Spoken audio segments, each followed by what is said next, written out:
Hello and welcome back to Talk English Now. I'm Sarah, and today we're going to talk about using English grammar in a way that feels natural in your everyday conversations, not like a set of boring rules you have to memorize, but as a tool that helps you express yourself clearly and confidently every single day. Whether you're chatting with a friend, speaking to a colleague, or ordering something at a cafe, the right grammar gives your words a shape, and it makes it easier for others to understand you and connect with you. Now, I know that for many learners, the word grammar feels heavy. It reminds you of long school lessons, complicated diagrams, and maybe even some frustration when you couldn't remember which rule to use. But I want you to let go of that feeling right now, because in this lesson, we're not going to treat grammar as a mountain you have to climb. We're going to see it as a path that you walk along every day, and each small step makes your English smoother, clearer, and more natural. When we think about everyday conversations, we don't need every grammar rule in the book. We need the ones that help us share our thoughts quickly and naturally. For example, you don't need to overthink sentence structure when saying something like, "I'm going to the store." But you do need to know how to put the words in the right order so that they sound natural to a native speaker. That's what we're practicing today. We're focusing on grammar as a living skill, not a test. Let's start with the foundation, the basic sentence. In English, most sentences follow the subject-verb-object pattern. This simply means we usually say, who is doing something, then the action, then the thing or person affected by that action. For example, I eat apples follows this pattern. I is the subject, eat is the verb, and apples is the object. If you get used to hearing and using his pattern, your sentences will sound clear and correct almost without thinking. But here's the thing. Grammar is not only about being correct, it's about making your speech easy to follow.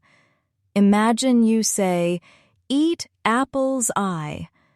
The listener might still understand, but they will need to work harder. And in a conversation, that little bit of extra work can make the interaction feel less smooth. So, practicing correct word order is not about impressing anyone. It's about helping your listener relax and focus on your meaning. We also need to talk about verb tenses. In everyday English, tenses tell us when something happens. If you say, "I eat breakfast," we know it's something you usually do. If you say, "I ate breakfast," we know it happened in the past. And if you say, "I will eat breakfast," we know it will happen in the future. These small changes in the verb form give your sentence its time frame, and without them, your listener might feel lost.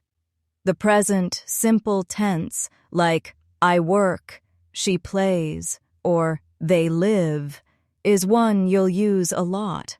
It's for habits, routines, facts, and general truths. The past simple, like "I worked," "she played," or "they lived," is for actions that are finished. The future simple, like "I will work," "she will play," or "they will live," is for actions that haven't happened yet. If you can master these three tenses, you've already built a strong base for almost any conversation. But of course, life is not always so simple. Sometimes you want to talk about what is happening right now, in this moment. That's when the present continuous tense comes in. For example, I am speaking, or you are listening. This tense is made with the verb to be, plus the ing form of the main verb. It's very useful when you want to talk about ongoing actions, and you'll hear it everywhere in daily speech. Think of someone saying on the phone, "I'm just walking to the bus stop," or "She's cooking dinner right now." The more you practice these basic structures, the more automatic they will feel. And when grammar feels automatic, you can focus on the real goal, connecting with people. This is why I encourage you to listen and repeat as much as you can. Even if you already know the rule, practicing it in real sentences is what makes it part of your natural speaking habit. Let's imagine you're talking about your weekend. If you want to say what you usually do, you'll use the present simple. I usually meet my friends on Saturday. If you're describing what you're doing right now, you'll use the present continuous. I'm meeting my friends in the park right now. If you're remembering last week, you'll use the past simple. I met my friends at the cafe last Saturday. And if you're talking about next week, you'll use the future simple. I will meet my friends in the city next Saturday. When you practice, try saying these sentences out loud, changing the time frame each time. You could start with, I watch movies on Friday nights, then switch to, I'm watching a movie right now, then, I watched a movie last night, then, I will watch a movie tomorrow night. This little game will help you switch between tenses quickly and naturally, which is a very valuable skill in conversation. Now, another important part of grammar for everyday conversations is the use of question and forms. English questions often change the word order, and sometimes we need to add helping verbs. For example, you like coffee becomes do you like coffee? Or she is reading becomes is she reading? These changes are small, but they are essential. If you forget the do or the is, your sentence might sound more like a statement than a question, and that could cause confusion. In many casual conversations, questions keep the interaction flowing. If someone tells you they went to the beach, you can respond with, "Did you have a good time?" Or, "Was the water warm?" Using the correct question form shows that you're engaged and paying attention, and it helps your partner share more details with you. One way to practice is to take any simple sentence and turn it into a question. For example, you work here becomes, do you work here? He is your brother becomes, is he your brother? You can also practice answering these questions so you get used to the rhythm of back and forth conversation. This is not only about grammar, it's about building confidence in speaking without hesitation. As we go deeper into this lesson, I want you to remember that grammar is not something separate from speaking. It's part of speaking. It's the invisible framework that makes your words easier to follow. And the more comfortable you are with it, the more free you will feel to focus on expressing yourself, sharing your ideas, and truly connecting with people in English. In the next part, we'll talk about how small grammar choices, like using contractions, modals, and simple linking words, can make your speech sound more natural and less formal. This is the kind of grammar that makes conversations flow smoothly, just like they do between native speakers. So keep listening, keep repeating, and get ready to add even more fluency to your English. When we think about making our English sound more natural, one of the first things that comes to mind is contractions. Contractions are those shortened forms of words where we join them together, usually with an apostrophe. For example, I am becomes I'm, you are becomes your, they are becomes their. In everyday conversations, native speakers use contractions all the time. It makes their speech sound relaxed and friendly rather than stiff or overly formal. If you always say, I am going to the store, it's correct. But it might sound a bit formal in a casual chat. If you say, I'm going to the store, it sounds like something you would naturally say to a friend or a colleague. That small difference can make your English feel more approachable. So, practicing contractions isn't about speed. It's about matching the natural rhythm of spoken English. You can try this exercise. Take a simple sentence like, I am happy, and say it out loud in 2 ways. First, with the full form, I am happy, and then with the contraction, I'm happy. Feel how the contracted version flows more easily off your tongue. Then try others like, you're right, they're waiting, and we're learning English. Alongside contractions, modal verbs are another essential part of grammar for everyday speech. Words like can, could, should, might, and will help us express ability, possibility, advice, or intention. For example, I can swim tells us you have the ability, you should try this restaurant is given. Advice. I might go to the party shows possibility. In conversations, modal verbs help you be clear without using extra complicated phrases. Here's a quick way to get comfortable with modals. Think about a single activity, like visit the park, and try saying it with different modals. I can visit the park shows you're able to. I might visit the park shows you're not sure yet. I should visit the park shows it would be a good idea. This simple drill will give you flexibility in expressing different shades of meaning. Now, let's look at linking words. In natural conversations, people don't just speak in short, separate sentences. They connect their ideas with small words like and, but, so, because, and then. For example, instead of saying, I went to the store, I bought bread, you can say, I went to the store and bought bread. Or, I didn't go to the store because it was raining. These connectors make your speech smoother and easier to follow. Sometimes, using linking words is also about showing your personality or attitude.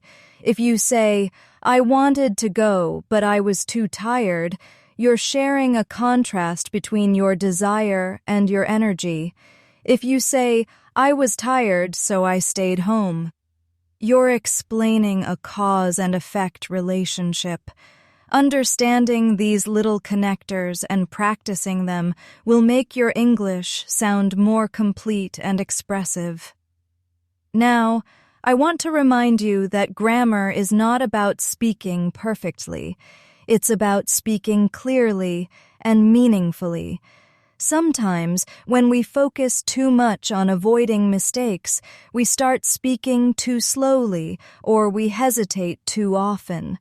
The truth is, even native speakers make small grammar mistakes in casual conversations. What matters is that your meaning is clear and your sentences flow naturally.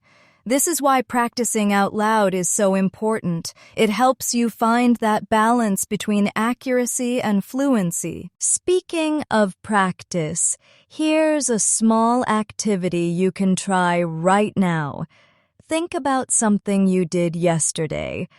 Describe it out loud in 3 to 5 sentences, using different tenses and linking words. For example, yesterday, I woke up early because I had a meeting. I was feeling tired, but I made coffee, and that helped me wake up. After the meeting, I went for a walk and listened to music. You see how the grammar here naturally works to tell a short, clear story. If you're enjoying this lesson, please give it a like and subscribe to our channel for more daily English practice. Your support helps us keep creating these lessons so you can keep improving your English every single day. All right, now let's talk about one of the most useful grammar tools for everyday English, phrasal verbs. Phrasal verbs are made by combining a verb with a small word like up, out, off, or in. For example, pick up, find out, turn off, or check in. The meaning often changes completely from the original verb. Pick up can mean to lift something, but it can also mean to collect someone. Find out means to discover. Turn off means to stop something from working, like a light or a machine. In everyday conversations, phrasal verbs make your English sound more natural because native speakers use them all the time. Instead of saying, I entered the room, most people would say, I went in. Instead of, I extinguished the lights, they'd say, I turned off the lights. This doesn't mean formal verbs are wrong. They're just less common in casual speech. You can practice phrasal verbs by grouping them into small sets and creating short sentences for each. For example, take wake up, get up, and hang out. You can say, I wake up at 7, I get up at 7:30, and I hang out with friends on weekends. By repeating these sentences and imagining real-life situations, you'll make them a natural part of your speaking vocabulary. Another key part of everyday grammar is using articles correctly, the words a, an, and the. Articles are small, but they play a big role in making your speech sound natural. We use a or an when we're talking about something general or introducing it for the first time. For example, I saw a dog in the park.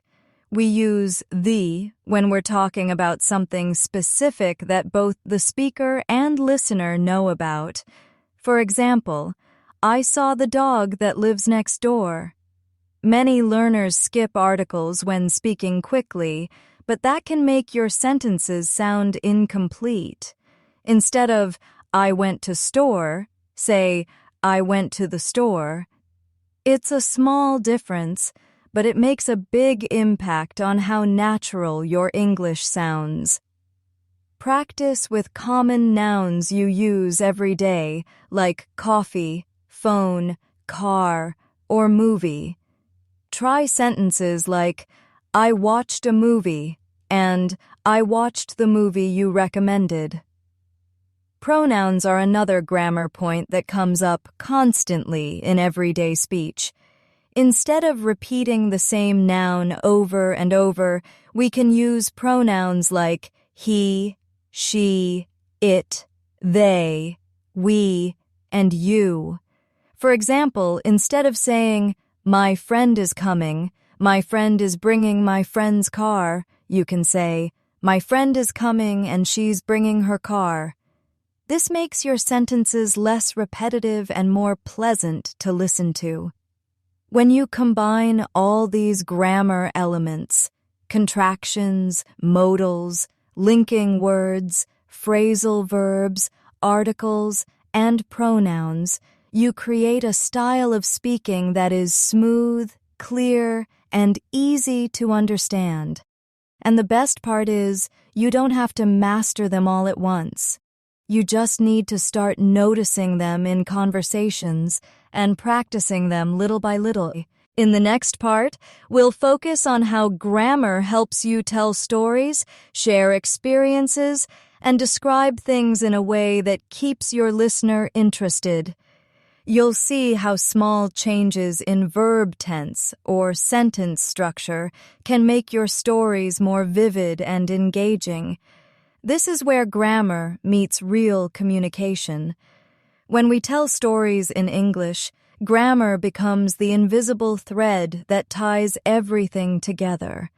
Without the right tenses and sentence structures, our listener can lose track of when events happened or how they connect. So, one of the most valuable skills you can develop for everyday conversations is knowing how to move between past, present, and future in a smooth way. This makes your stories easier to follow and more enjoyable to hear. Let's start with something simple. Imagine you're telling someone about your day yesterday. You'll mostly use the past simple tense for the main events, like, I woke up early, I went to the market, and I met a friend for lunch. But if you want to give background details, things that were happening at the same time, you might use the past continuous. For example, I was walking to the market when I saw an old classmate. This combination of past simple and past continuous helps your listener see the main events and the background clearly. Another powerful tool in storytelling is the past perfect tense. This is for talking about something that happened before another past event. For example, I had already eaten breakfast when my friend called. The past perfect shows the sequence of events without needing extra explanation. In conversations, it's especially helpful when you want to be precise about timing without making your sentences long or complicated. You can practice this by thinking of a short memory and telling it in 2 or 3 sentences. For example, I had just finished my homework when the power went out. We had already left the house when it started raining. This small detail of using had plus the past participle adds a lot of clarity and makes your storytelling sound more advanced. When you're describing things that are happening right now or in the near future, the present continuous is your friend. Imagine someone asks, "What are you doing this weekend?" You could say, "I'm visiting my family," or "I'm going to a concert." Even though these are future events, we often use the present continuous to talk about planned activities. This makes your response sound natural and confident. The way you transition between sentences also matters. If you say, "I woke up early, I went to the store, I bought bread," your listener might feel the story is a bit flat. But if you say, "I woke up early and after making some coffee, I went to the store because I needed bread," you create a flow that feels alive. Notice how adding small linking phrases, "after making some coffee," "because I needed bread," turns short sentences into a connected picture. Descriptions are another area where grammar works quietly in the background to make your English richer. Let's say you're talking about a place. Instead of just saying, "The park is nice," you could say, "The park is full of tall trees and there's a small lake in the middle where ducks swim." This uses adjectives and relative clauses to add detail without making the sentence sound forced. You're giving the listener a mental image, which makes the conversation more engaging. Relative clauses are a great way to add extra information without starting a new sentence. For example, I met a woman who works at the library, or we stayed at a hotel that had an amazing view. The words who, that, and which connect your main sentence to the extra detail. This makes your speech more dynamic and less repetitive because you don't have to break your thoughts into short, simple sentences every time. Another area where everyday grammar shines is when we talk about habits and repeated actions. The present simple works well for general habits. I take the bus to work, or she always drinks tea in the morning. But when you want to talk about habits in the past, you can use used to. For example, I used to play the guitar, or we used to live near the beach. This form tells your listener it was a regular activity before, but not anymore. For even more variety, you can use would to describe repeated actions in the past. For example, when I was a child, I would visit my grandparents every summer. It's similar to used to, but often works best when you're telling a story and painting a picture of the past. Using these forms helps your listener understand the time frame and whether the action is still true today. Everyday conversations also include a lot of small grammar features that keep the tone friendly and connected. For example, tag questions like, "It's cold today, isn't it?" or "You're coming, right?" These little endings invite the listener to agree or respond, making your speech feel more interactive. You can practice by taking a statement and adding a tag question to the end. You like coffee, don't you? We've met before, haven't we? This is a small touch, but it can make your conversations warmer and more engaging. Intonation plays a big role here, too. In English, your voice usually rises at the end of a yes-no question, and it might fall if you're more certain or just confirming something. When you combine correct grammar with the right tone, your conversations will sound even more natural. As we go further, remember that grammar is a tool, not a cage. It's there to help you, not limit you. If you make a small mistake but keep speaking, you're still communicating. That's the most important thing. Over time, with enough listening and speaking practice, many of these grammar patterns will become automatic, and you'll start using them without having to think about the rules. In the next part, we'll look at how grammar helps you express feelings, opinions, and polite requests. These are situations you'll face every day, whether you're speaking to friends, coworkers, or strangers. And the right grammar choice can make all the difference in how your words are received. When you share your feelings in English, grammar becomes the bridge between what you feel inside and how clearly you express it. Think about the difference between saying, "I happy," and "I'm happy." The first might still be understood, but it feels incomplete. The second, with the correct grammar, sounds natural and confident. This is why even small words like am, is, and are matter so much in everyday speech. To express feelings in the present, we often use the verb to be with an adjective. I'm tired. She's excited. They're nervous. If you want to talk about a feeling you had in the past, you change the verb to the past form. I was tired. She was excited. They were nervous.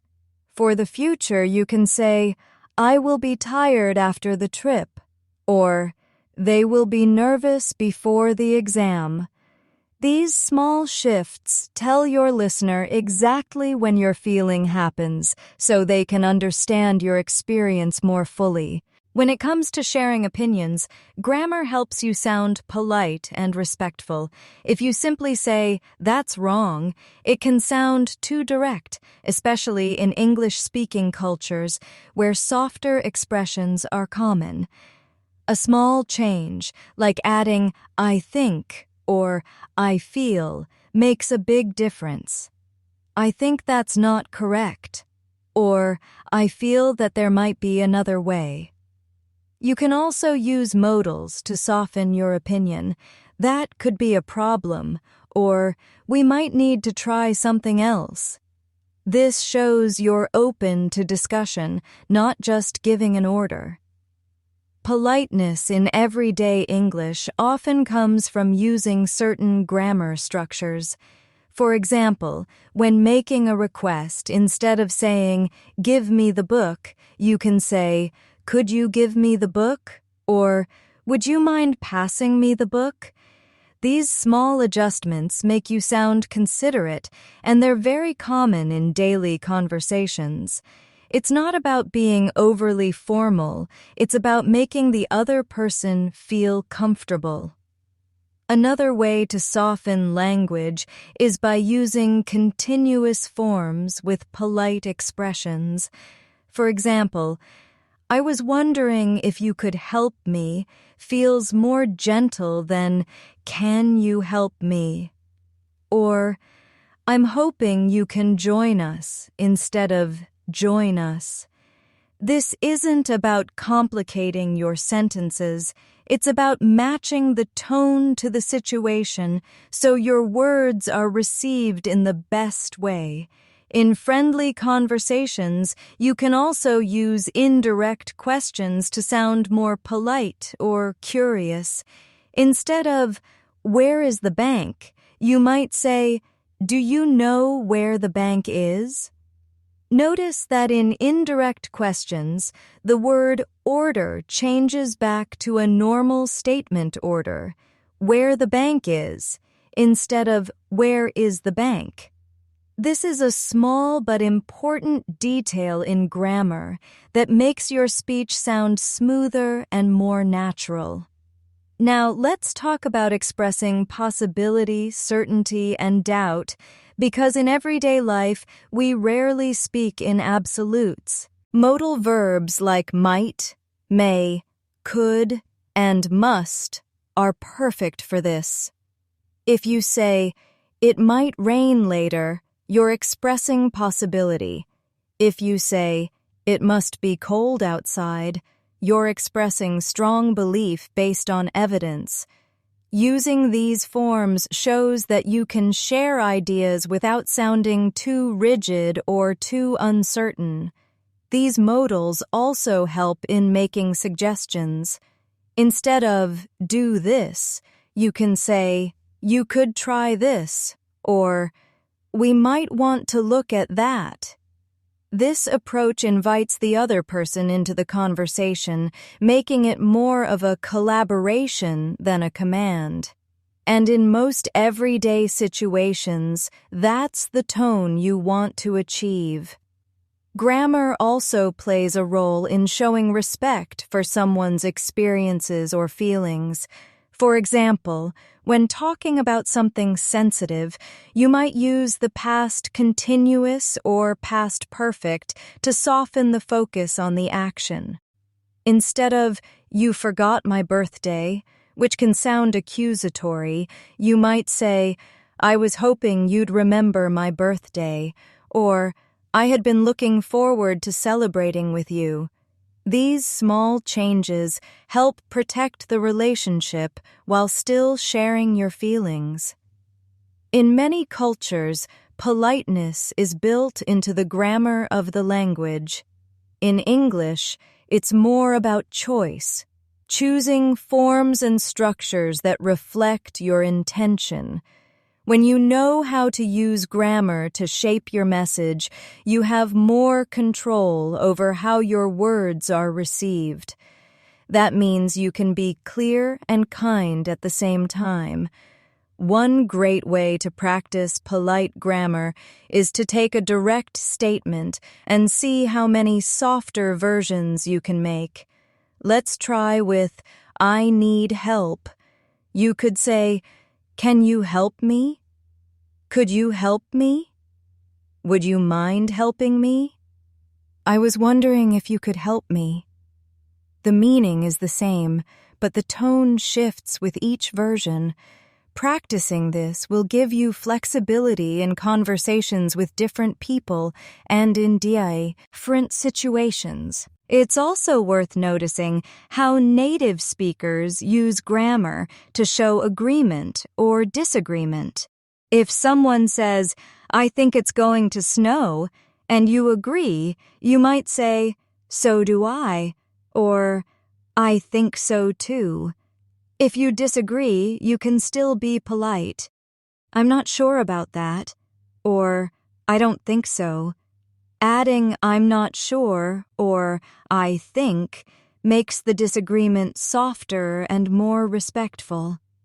In conversations, you'll also use grammar to react quickly.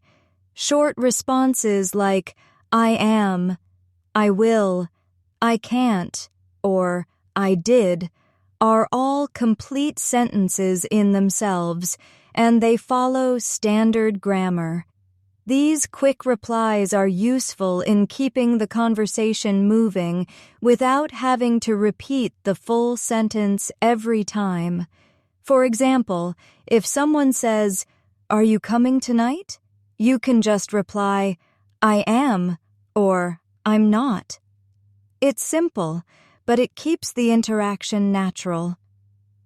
As we move forward, we'll explore how grammar helps you handle real-life situations like making plans, giving instructions, and responding to unexpected questions.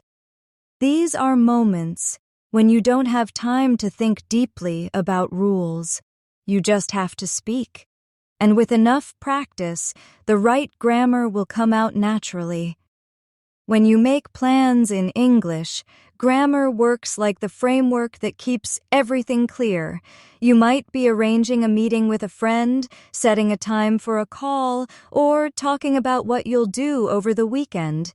If your tenses aren't clear, it's easy for the other person to misunderstand when or how something will happen. That's why mastering the future forms is so important for everyday conversations. In English, we have more than one way to talk about the future. The simplest is will, like, "I will call you tomorrow," or "She will meet us at the restaurant." This is often used for decisions made at the moment of speaking. For example, if someone says, "We need more milk," you might respond, "I'll go get me." But if you've already planned something before the conversation, you can use going to. "I'm going to visit my parents next week," or "We're going to watch a movie tonight." This tells your listener that the plan was made in advance. For scheduled events, we often use the present continuous. "I'm meeting my boss at 2," or "We're having dinner with friends on Friday." Even though the action is in the future, this form makes it sound more fixed, more certain. Practicing all three of these, will, going to, and the present continuous, will give you the flexibility to talk about future plans in a way that matches your meaning. Giving instructions in English also depends heavily on grammar. When you want to tell someone how to do something, you can use the imperative form, just the base form of the verb without to. For example, turn left, open the window, or mix the ingredients. Imperatives are direct and clear, but in everyday conversation, we often soften them to sound friendlier. Instead of close the door, you could say, "Could you close the door, please?" Or "Please close the door." It's the same action, but the tone is warmer. Another situation where grammar matters is responding to unexpected questions. Imagine you're in a conversation and someone asks you something you weren't expecting. If you know the right auxiliary verbs and short answers, you can respond quickly and naturally. For example, if someone says, "Have you been here before?" you can say, "Yes, I have," or "No, I haven't." If they ask, "Did you see that movie?" you can say, "I did," or "I didn't." These quick, correct responses show confidence and keep the conversation moving smoothly. In friendly chats, people often use conditional sentences to talk about possibilities or hypothetical situations. For example, "If it rains, we'll stay inside" is a first conditional. It talks about a real possibility in the future. "If I won the lottery, I would travel the world" is a second conditional. It's about an imaginary situation. "If I had studied harder, I would have passed the test" is a third conditional. It reflects on the past and imagines a different outcome. Even though these structures might seem advanced, they come up all the time in everyday speech. The first conditional is especially useful in making plans. You might say, "If you finish work early, we can grab dinner," or "If the weather is nice, we'll go for a walk." These sentences are clear and flexible. You can change the details and still keep the structure the same. Practicing them will make your planning conversations much easier. In casual conversation, you'll also hear mixed tenses inside the same sentence. For example, "I don't know if she's coming," or "I'll let you know when I find out." These are small but important combinations that reflect real-life communication. They show that grammar isn't always about one tense. It's about using the right tense for each part of the sentence, depending on the meaning. One of the most helpful habits you can develop is listening for these grammar patterns when native speakers talk. Notice how they link their ideas, how they switch tenses when telling stories, and how they soften requests or give instructions. The more you notice, the more these patterns will become part of your own speaking style. When you practice, try to simulate real situations. Pretend you're calling a friend to make plans. "Hi, I'm thinking about going to the new cafe tomorrow. Do you want to join me?" Or pretend you're giving directions to someone in the street. "Go straight, then turn right at the traffic lights." By practicing these realistic moments, your grammar practice will connect directly to the conversations you actually have. As you keep building these skills, you'll notice that you think less about the rules and more about the meaning you want to share. This is a great sign. It means your brain is starting to use the grammar automatically, and that's exactly what you want for fluent, natural conversations. In the next part, we'll look at how grammar supports small talk and keeps conversations going. We'll talk about follow-up questions, topic changes, and how to use grammar to sound engaged and interested without feeling forced. Small talk might seem simple, but it's actually a skill that relies on good grammar to keep the conversation flowing.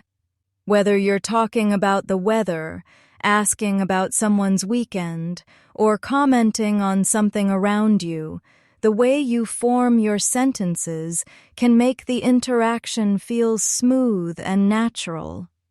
One of the keys to good small talk is using open-ended questions, questions that invite more than just a yes or no answer.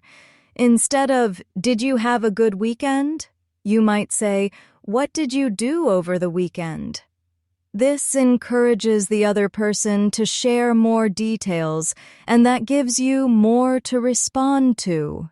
The grammar here often starts with question words like what, where, when, why, and how. Practicing these question forms will make you more confident in starting and continuing conversations.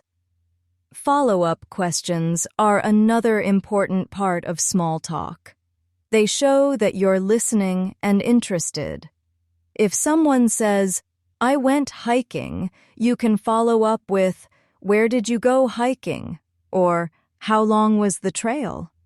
These follow-up questions often repeat part of the other person's sentence but change the structure slightly. This is a subtle grammar shift that makes the conversation can feel connected and personal. Changing topics smoothly also depends on grammar. You can use phrases like, "By the way, speaking of," or "That reminds me," followed by a complete sentence. For example, "By the way, have you tried the new restaurant on Main Street?" Or, "Speaking of travel, are you planning any trips this year?" These linking phrases work like bridges, guiding your listener from one topic to another without feeling abrupt. When you want to show interest without interrupting, short responses are very useful.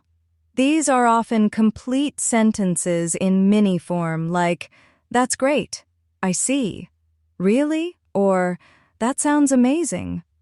Grammatically, they're simple, but they carry a lot of meaning in keeping the conversation friendly and engaging. You can even add small expansions like, "That's great. You must have enjoyed it," or "Really? I didn't know that."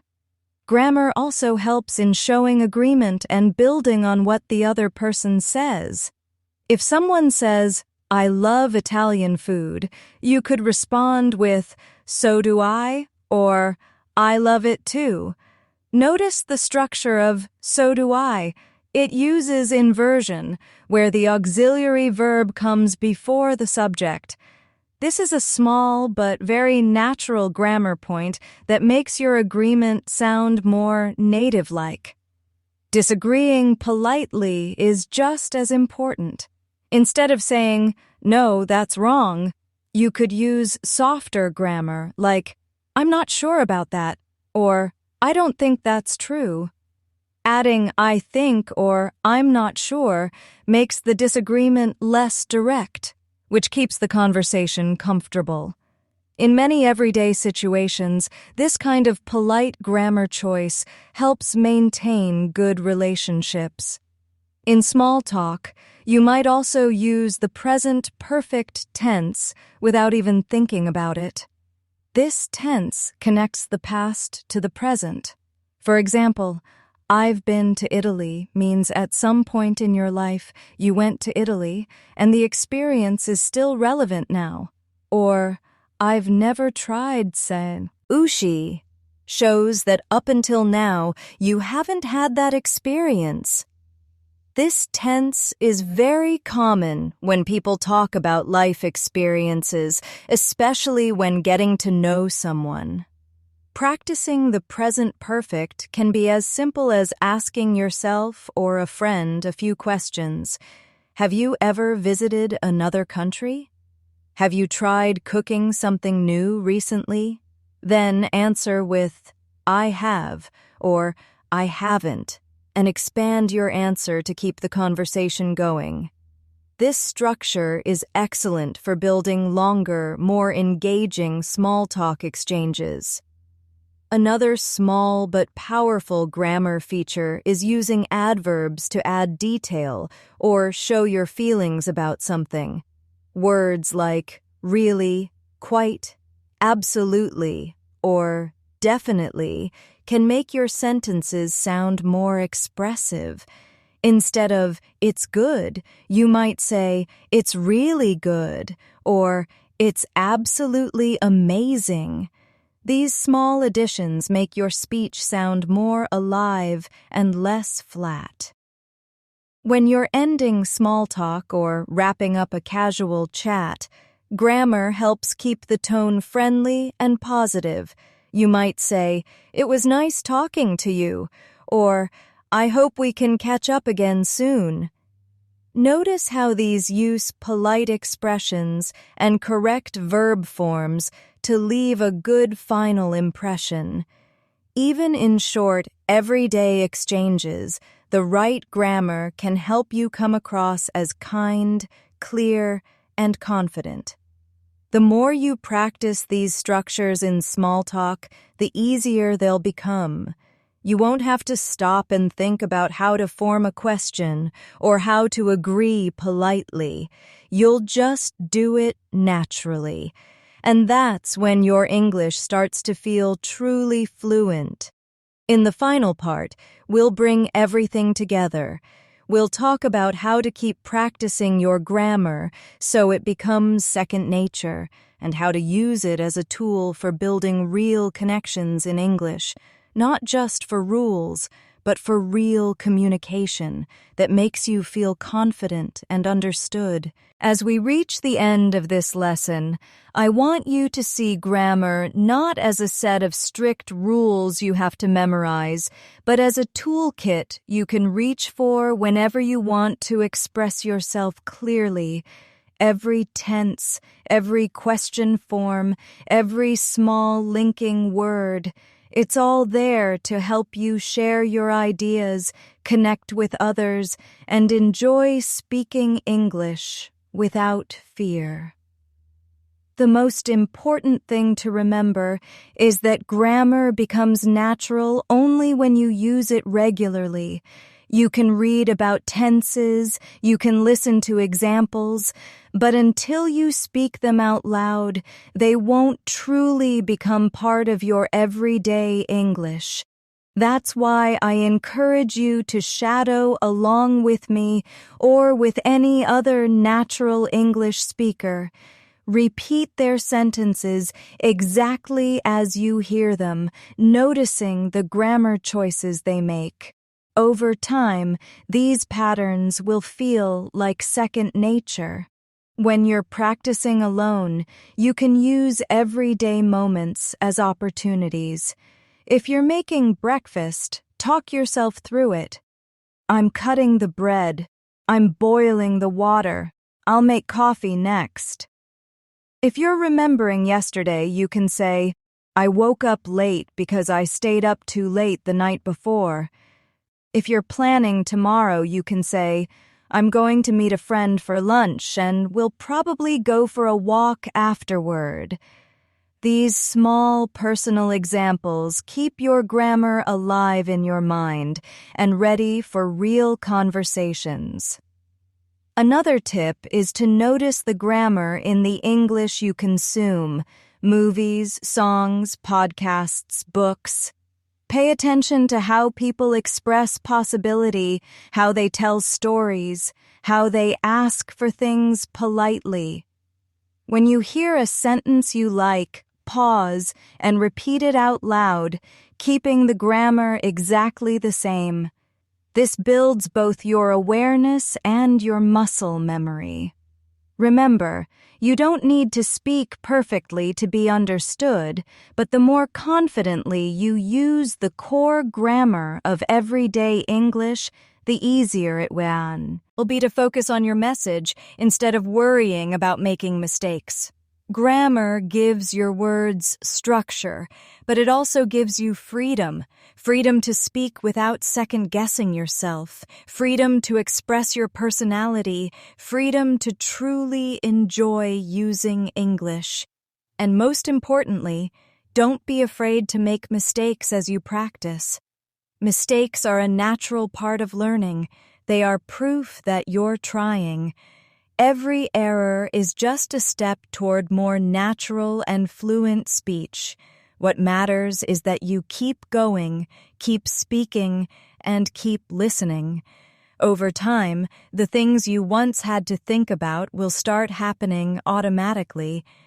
If you've followed this lesson from the beginning, you've worked through the essential grammar you need for everyday conversations, tenses for telling stories, structures for making plans, polite forms for requests, patterns for small talk, and all the little details that make your English sound smooth and natural. You've seen how grammar is not separate from conversation. It is the invisible framework holding your ideas together. I'm so proud of the time and focus you've given to this. Every sentence you've practiced, every structure you've repeated, has brought you one step closer to the confidence you want. Keep this momentum going. Don't let the learning stop here. Even 5 or 10 minutes of daily practice will keep your grammar active in your mind and on your tongue. Thank you so much for spending this time with me today. I know learning a language can sometimes feel like a long road, but you're making progress every time you show up and practice. I believe in your ability to keep improving, and I can't wait for you to see how far you can go. Don't forget to like the video, subscribe to the channel, and turn on the bell icon so you don't miss future lessons. I'll be here with more daily English practice, ready to guide you every step of the way. Keep speaking, keep smiling, and never give up. You're doing better than you think.